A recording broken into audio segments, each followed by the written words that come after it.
Ryan, what inspired you to write this post? I don't know. I was watching the replays, and then I was just like, wow, like and this is just the elite people. So I like usually what happens to the elite athletes is like fairly indicative of what happens to everybody else, but like to a bigger extent. And it's just like it was just carnage. It was like oh, and then my leg fell apart, and like oh, and like watching Rose fall off the twister, and like I was just like oh my gosh, like what have people been? I was like literally sitting there. I was like, what have people been doing like for like the last year? Like I've been like trying to get better so that when I finally got back to racing, I would like be better because like that was my goal. And I realized that like people have jobs and people have kids and people have time commitments and stuff and people have priorities. And like, yeah, if your priority is not racing or not like whatever endurance sports, then just like swipe up. Like you don't care. Like who cares?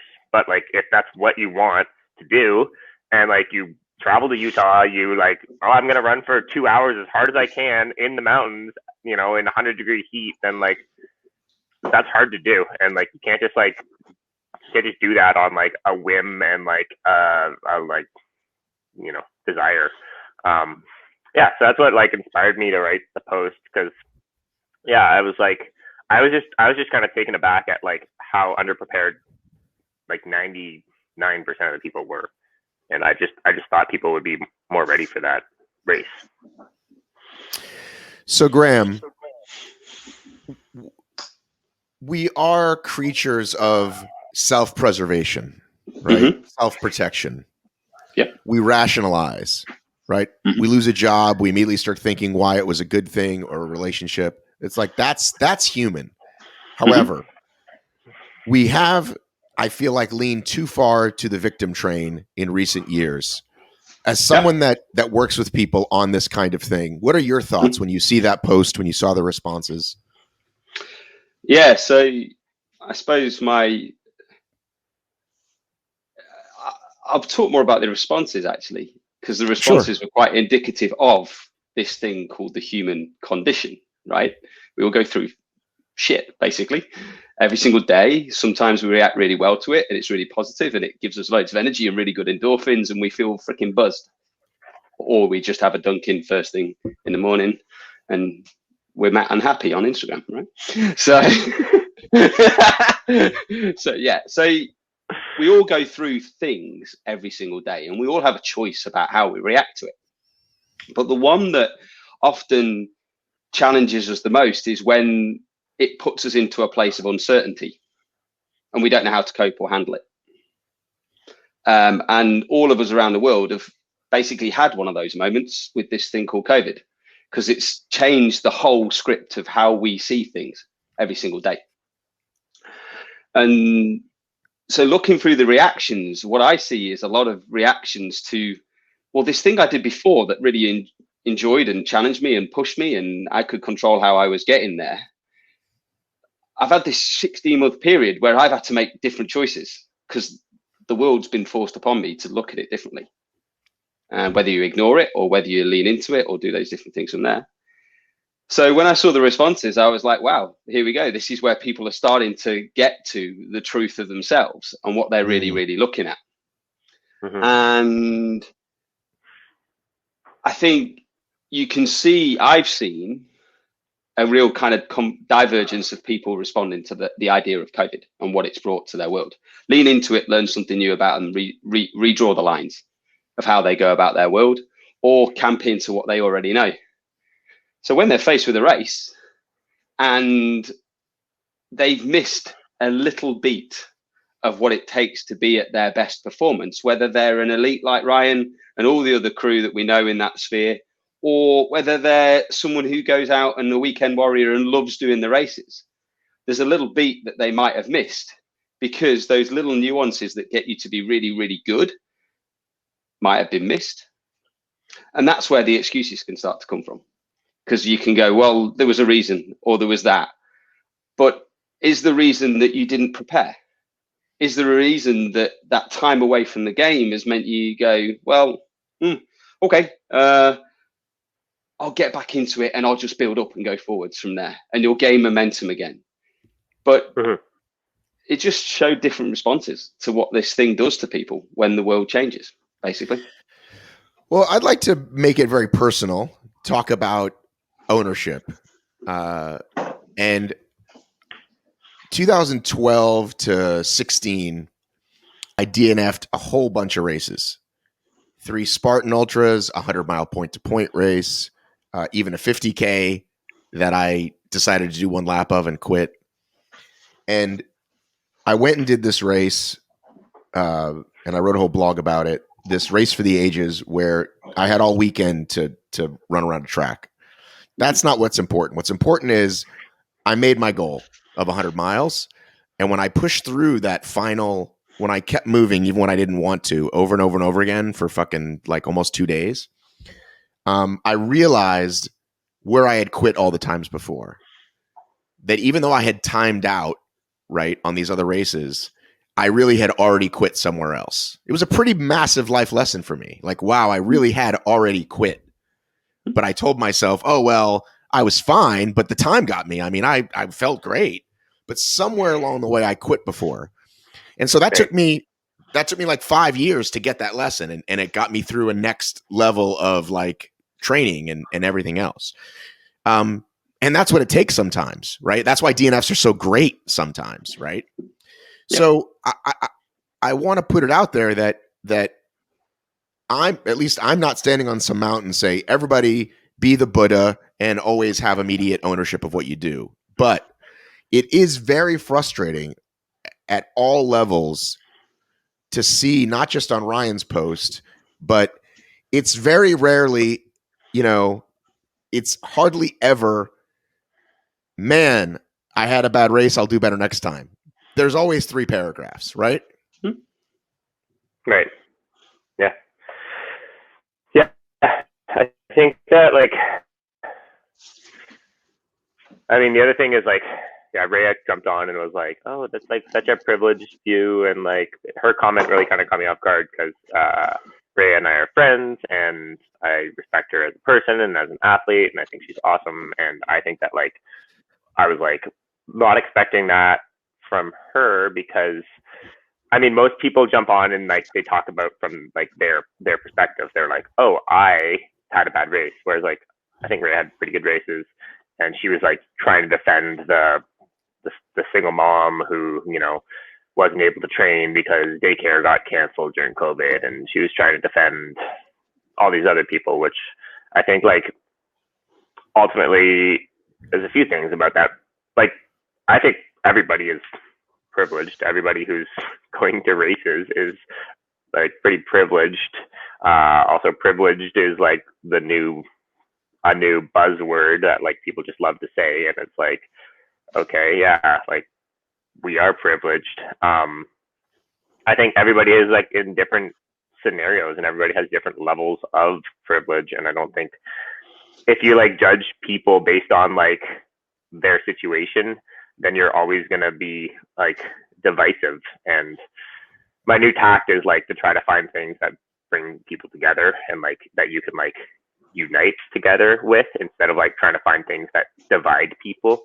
So I think that that's like really important, and like comparing people's level of whatever it is, income, their family history, how they got to where they are in the world, how they're whatever, how they're built physiologically. Those are all things that, like, yeah, everybody's different. So instead focus on the fact that like people want to improve, people want to make themselves better, people reading my posts are probably people who like endurance sports, which is like a big part of my life. So it's like I try to focus on those things instead of like building up the walls that like tear people apart. And then, yeah, I guess the other thing is like if you have a full-time job and kids to look after and all these other things, then like that's not like I respect that, and it's not like I'm like, oh, you slacked off, like you're a bad person, like finger wag. Like I think that's awesome, and like that's part of life, and that's having priorities, and that's like choosing the right priority. If you're like, oh, my kid's like 3 years old and really needs me, but like I'm just gonna like time to a tree and go do my training. Like, it's like, that's not cool. So, there's like a massive, it's like, there's a massive kind of like side note that like, it's all just racing. It's all just like running around in the mountains. There's not like, sure, we learn these like big introspective like lessons like Matt learned with his 100-miler and stuff. And I think that's like the power of racing and sport and things like that. And you can take that to the next chapter of your life, but it's not like the be all and end all of like your value as a human being. So, I guess that's like, to all those people, because that was like the main comment. It was like, COVID messed everything up for me, and now I don't have the ability to train or the ability to race or train as much as I want to. And it's like, that's fine. Come to the races. Come if you can't train and you just want to come and race and have fun. That's great. But like, Utah was a hard course. This was hot. It was hilly. It was steep. And and I was just like, it's not a knock at somebody. It's like a simple fact. If you can't put in a couple 2-hour training sessions, a week to get ready for this race, then like you probably will be underprepared. And that's a fact. It's like showing up to an exam and you're like, well, because I was like working 3 jobs and I have kids, I was only able to study for like 4 hours, but here I am at my exam. I hope it goes well. And like, maybe it'll go okay. Maybe you'll get through it, but you won't be as well prepared as you could have been if you like spent all week studying for your exam. And that's a fact. That's not like an insult. Your teacher doesn't give a shit. Your teacher doesn't give a shit. The test doesn't give a shit how many kids you have, how many hours of sleep you got. I think that's great. I'm going to use that analogy. That is phenomenal. I don't know why I've never thought of it before. I think what was so interesting, and Graham, I totally agree. I think what was so interesting from my perspective was just how much it struck a chord with people, and how much reaction, like that post got more like comments and like engagement than like almost anything I've ever done. And it was just like a picture of me running on a field in the start line, and then just like, but I think like people read it and they were like either like deeply offended or just like, yeah, like I agree, I didn't prepare, or maybe they did. There's some people who commented who are like, I did my trifecta. I've been training for months. I like got ready for the heat. I like won my age group trifecta in like every race, and I like crushed it. And they're like, I did everything on your list. That's how I got here. And I'm like, cool, that's great. So I think it's amazing how like offended and how much of a chord it struck with like so many people in the community. And that's telling. I think also like there's a lack of good coaches in OCR and good like just good training knowledge and like how to prepare for races. I think a lot of people are coming to the sport from non-endurance sport backgrounds, whether it's like ball sports or something, and they just like they don't know that like how to train for the demands of the sport. And then it's like they look at people who, I don't know, just don't maybe prepare adequately. Like I think that there's a few outliers in the sport who train like really low volume and who do really well. And there are people like that, but they're like few and far between who can do, I really want to read this post because I feel like this is the biggest sort of like elephant, if you will, right? That I feel like is out there. I think Ryan Atkins, this is Skelly _ I'm hearing screaming going on in my house, which you guys wouldn't understand. What's up, buddy? Hey, I have a 9-year-old. I definitely get it. Sometimes Lindsay screams in the background, so I get it. Say hi to Ryan Atkins. Do you want a hug? Okay. Oh, we got a happy dance. I think Ryan Atkins is a little fed up with hearing how blessed he is to have the resources and natural abilities that he has, as if it was just given to him. It's almost like people are discrediting all the hard work he puts in every single day. The decisions to not eat or drink things that would hinder training tomorrow and the next day, or his race performance a month from now. The decision to not stay up late, to hang out with friends because he knows the amount of sleep he needs to be able to train at the level. I don't know, guys. See, you guys don't understand how horrible my life is. Can you shut my door, Jackson, please? Not to stay up late, hang out with friends, blah, blah, blah. To succeed at a race that he waited 16 months for, it takes a lifestyle discipline, making hard decisions every day that most people are not willing to commit to. Utah was just easy for Atkins, quote unquote. No, it wasn't. He likely worked harder and longer for it than anyone else. Atkins doesn't have all these responsibilities like raising a family like I do, so it's easy for him to be a pro athlete, quote unquote. Are we assuming he hasn't sacrificed his wants for this life? His point was just that. If you want it bad enough, your lifestyle and priorities should reflect it. If other things are more important, then that was your decision.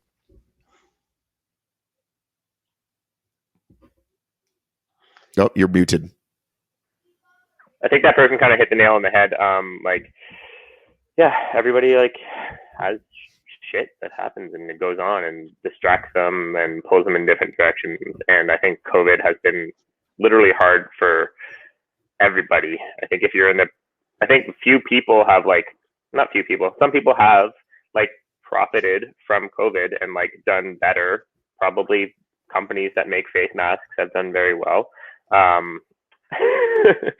But I think the majority of people have taken a significant income hit, myself included, and just had their everything thrown upside down, and it's made you kind of question what's important to you and what I think it's made people reassess their values and things like that. So that's a really good thing.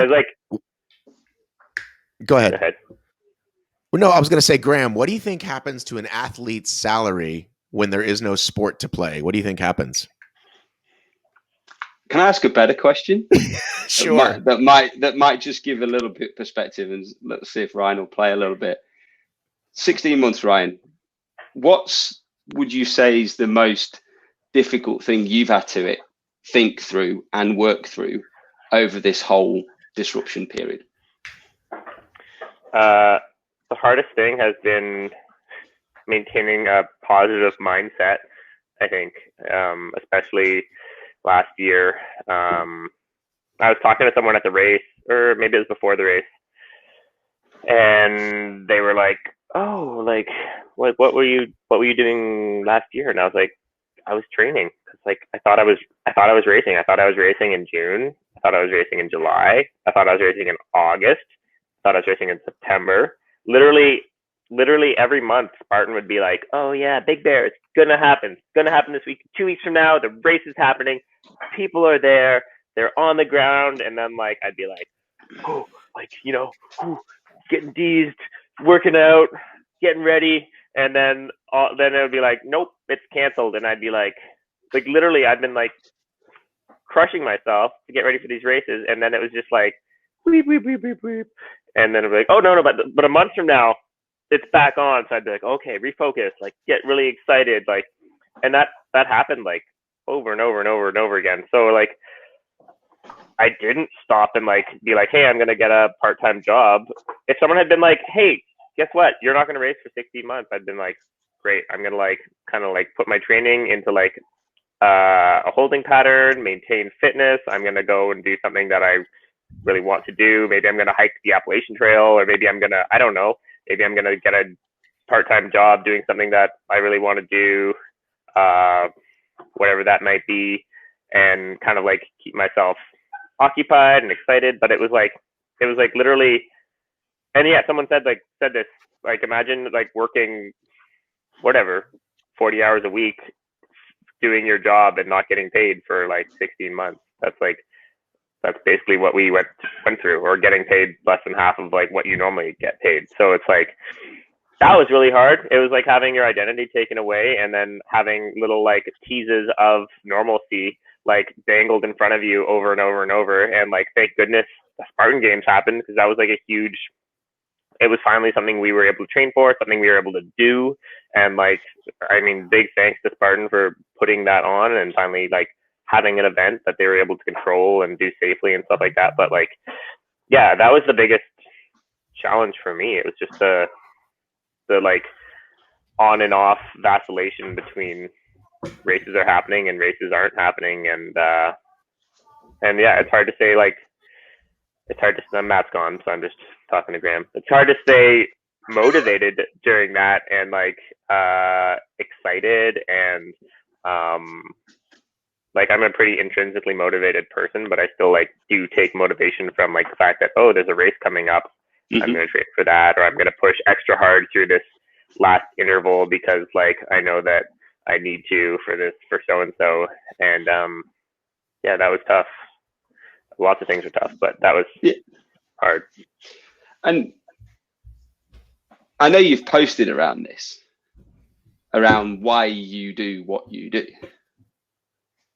Where do you think your why played in helping you find motivation when the standard channels of motivation were removed or skewed or placed in a different place? Yeah, like I think that like I love seeing like what I can do, and I love like overcoming those challenges, and I love obviously pushing myself. And like when you have a lot of races going on, it's almost easier. It's like racing's hard, but racing's easy because it's like this like super obvious source of motivation that's right in front of you. So to like have that taken away, but like still have to challenge yourself to find your reasons of like, oh, I really want to whatever, go after Strava KOMs, or I really want to ride my bike more, or I really want to see how much I can like improve my aerobic conditioning in the next like few months and things like that. So it was an exercise in finding, I guess, workarounds to motivation outside of racing and outside of like the way I've like traditionally done it, outside of racing, outside of traveling, outside of all those things. And that was pretty cool because it was like, oh, I could literally be in what is it called, like an isolation chamber. I can be like someone could stick me in my house and lock all the doors, and you know I can still like make it work and still like get stronger and get faster, and I use that time as like an experiment. And I found like it was like amazing not having the distraction of racing to build base and to build fitness and to build ability. Whereas like when you're racing, you're like traveling, you're like you don't train on like whatever a couple days before the race because you want to be fresh and you want to be ready to rock. And I was just able to like kind of like progress, and I got a lot of like enjoyment and motivation out of that process. People like message me, DM, they slide into my DMs, as the phrase goes, and they say, hey, I want to race against you and I want to beat you. How do I do it? What do you do? And it's like it's the same thing, Matt. It's like, where do I start? Is it like the 5 years of like training to training for mountain biking and like building up my base? Is it like the thousands of miles I've run? Is it the years of like strength training? Is it rock climbing? Is it progressing intervals and in time and duration and intensity over the past decade and a half? Like, so I usually just say, hey, you should do a lot of trail running, probably with a lot of climbing, and then just show up at a race and see like what you're good at and what you suck at, and then what you suck at, you should probably do more of that. And that's like honestly, that's like the best advice I can give without going on like a month-long diatribe of like exactly what to do. And like, all right, so like day one, you're gonna want to like eat this for breakfast, and you're gonna want to make sure that you stretch before you run, and you might want to warm up your ankles because like your ankles are probably gonna get sprained at some point. And then you'll want to like start doing squats, because if you don't do squats, your knees are gonna get messed up.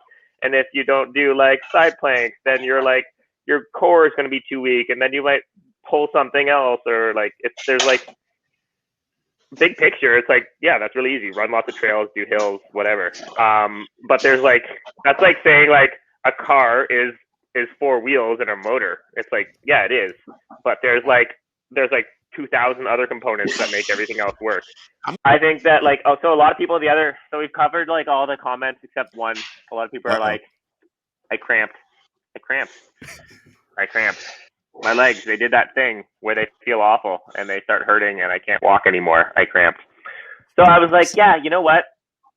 First of all, like most of the time when you cramp, more finger wagging, most of the time when you cramp, it's because you're asking your muscles to do something beyond what they're able to do, right? So it's like, hey, I've run up a mountain before once, and now today I'm going to do it twice, then I'm maybe going to go harder both times than I normally do. And your muscles are like, nope, we're not ready for that. So sometimes it's electrolyte imbalance, things like that. It's pretty rare. And like most sports nutrition now has electrolytes in it, blah, blah. So I had this thought. I was like, okay, you cramped. That sucks. Yeah, sometimes you just cramp. That's a valid excuse. But then I thought about it and I was like, it's not really a valid excuse, because if you were prepared for the race, you would have done something that was like very similar to the race in order to train for it, right? You would have done maybe 80% of the requirements of the race in training. And then you would have either cramped during that, or your muscles would have gotten strong enough that you didn't cramp during the race. So like if you cramp, then I stick by my statement. If you cramp, you weren't prepared. And again, some people just don't have the time to do that and things like that. But if you're coming and you're competing for a podium spot and you're cramping, then you probably didn't prepare adequately for the race, regardless of what you might think and how poopy your legs felt and how you cramped and you weren't expecting to cramp. But like, yeah, if you weren't doing 2-hour mountain runs at pace to prepare, then there's a pretty good chance you're going to cramp, no matter what you drink, how much pickle juice you drink, or mustard packs, or hot sauce, or noons, or whatever have you. It's just like, yeah, the muscles just weren't ready. So cramping is a pretty good sign of like, yeah, you weren't ready. Yeah, that's all. All right, guys, listen. Oh, one more thing. I'm not done yet. Go ahead. I think like I think a lot of people like got butthurt by what I said, but ultimately I said it because I want people to like take a lesson and like maybe learn and improve themselves, and and like use that to better themselves or to like be prepared for the next race or whatever or what have you. So it's not like a personal affront to these people who were super offended by what I said. It was like hey, this is what I think. Take it with a grain of salt. Scroll past if you don't care, but maybe something's going to resonate with you and you can like use it to not cramp next time.